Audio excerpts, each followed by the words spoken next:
Hi. Okay, so for teaching comp this semester, we had to take 3 ideas from Penny Kittles right beside them and deploy them, I guess, in our own student teaching experience.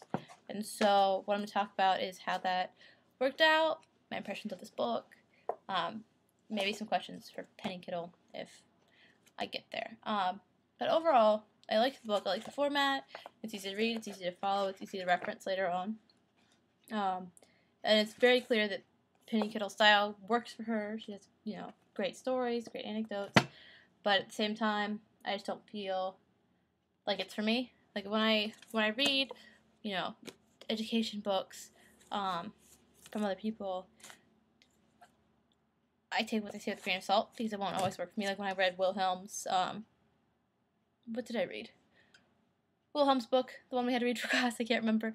He some of his stuff just felt very artificial and something that I couldn't do just because of the teacher that I am. Like I couldn't really do like a puppet thing. I don't know, depending on the age group.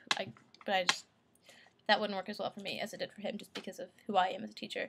That's how I felt about Penny Kittle, that she has these great ideas, but because I don't consider myself a writer in that way, and I know she addresses that in here, but I don't consider myself a writer in that way, and this is not how I write. I feel like it's difficult for me to authentically do some of her lessons. But overall, I think she has great ideas, and I'll definitely use parts of what she has said in her book later on in my own classroom. So I tried. I tried quick writes a couple of times because my kids had 4 writing prompts as we went along in my unit. But I don't necessarily like to get my class started with writing, just because I had seniors this semester, and a lot of them would just like go off into Nana land and not come back for the rest of the period. So I didn't like that aspect of it. And also, a lot of my kids, I know that they don't like to write, and well, that's one of my big questions was like, okay, if a kid doesn't like to write, how are these things going to affect them? And I didn't like to write in high school. Writing is not my favorite thing in the world. I can write a really good, strong composition that's analytical. I can do a narrative if I have to. I could write poetry if I absolutely have to, but I don't consider myself a writer in the same way that Penny Kittle considers herself, or that at least she presents herself in this book. That's totally fine. I can't. Not for me. But and I don't know if it's me projecting that attitude to my students. I'm sure there's a mix of it. But it felt very artificial to me, and so I think I kind of transferred, I guess would be the word, that artificiality to my students. And so I got some good responses, but we wrote about their impressions of childhood and nature and all that to link with romanticism at the start of my unit. But it wasn't, I don't know. I'm not touchy-feely. I don't like to get too touchy-feely with my students.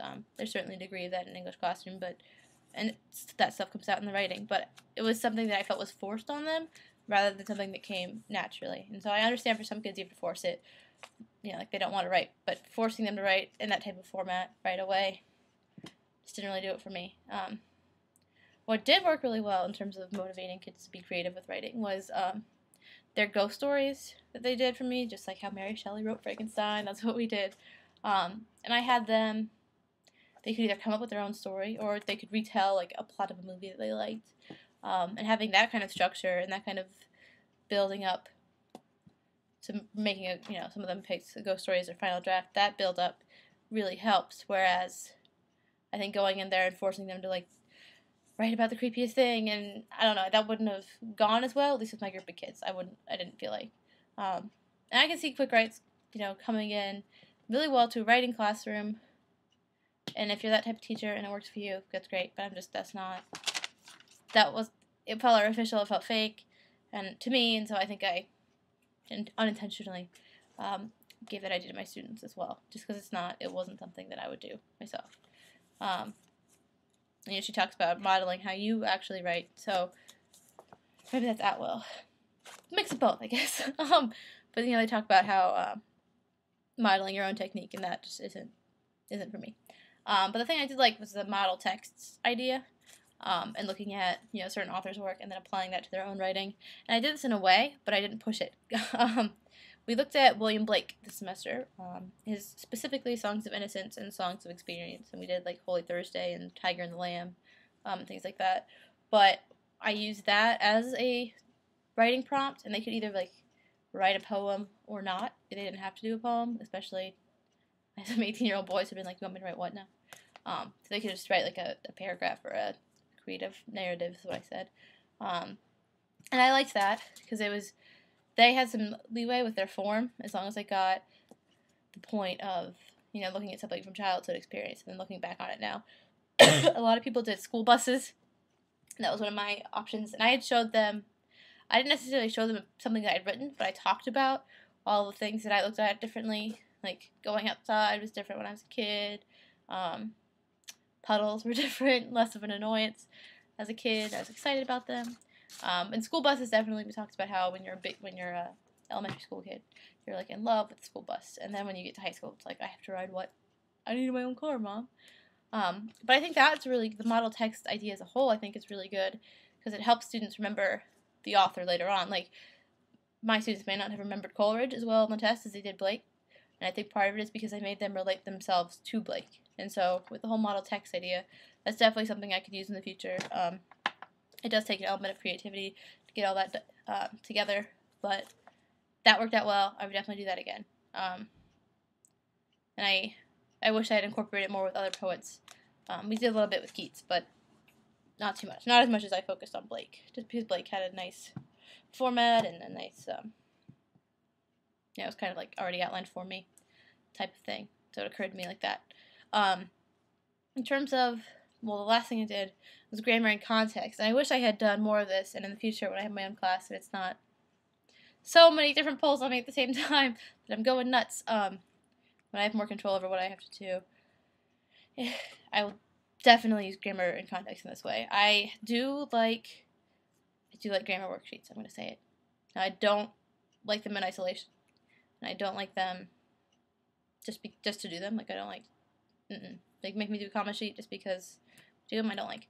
But I had kids this semester who struggled with commas, especially commas in a series, and I'm not sure why that was the biggest problem I had. But for those kids, when I gave them the handout with examples, because I had a whole bunch of different handouts, like, scattered about the room for a bunch of different kids, and so they got the handout with all the information about commas in a series, and they got a couple exercises, and they did them in groups, and it was beautiful. It was a beautiful moment.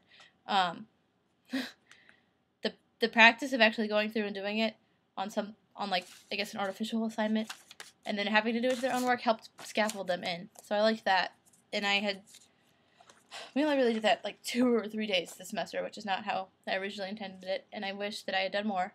But that's the most practical idea I got out of Penny Kittle that I would actually use in the future. I'll definitely use model text again, but I don't know if I'll do quick writes. I can't. I don't know. There's something about the format of quick writes that just makes me twitch. I remember I had teachers in, I think it was freshman year of high school, that were just like, come in and write about this general topic for about like 10 minutes. And I was like, I have nothing to say about, killer whales or something one time. And I was like, they're black and white. And I was like, okay, that's it. That's all I have. But the quick writes I don't think will work for me the same way that model text and grammar and context will work.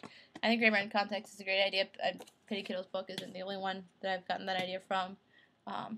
We've learned a lot about it in teaching grammar last semester, but I think it's a really good way of getting kids to see grammar, realize it's all around, and it's important going on from there. I like that she talks about what Atwell talked about, like the reasons for different punctuation signs. I don't have the page bookmarked or anything here, but like the quotes or ellipse and things like that. That was a good way of talking about it. And when my kids had problems with quotes, and they had problems with quotations a lot.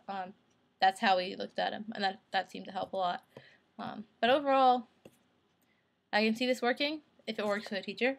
But I don't know. I do like her idea of like going along and doing your writing assignment with them.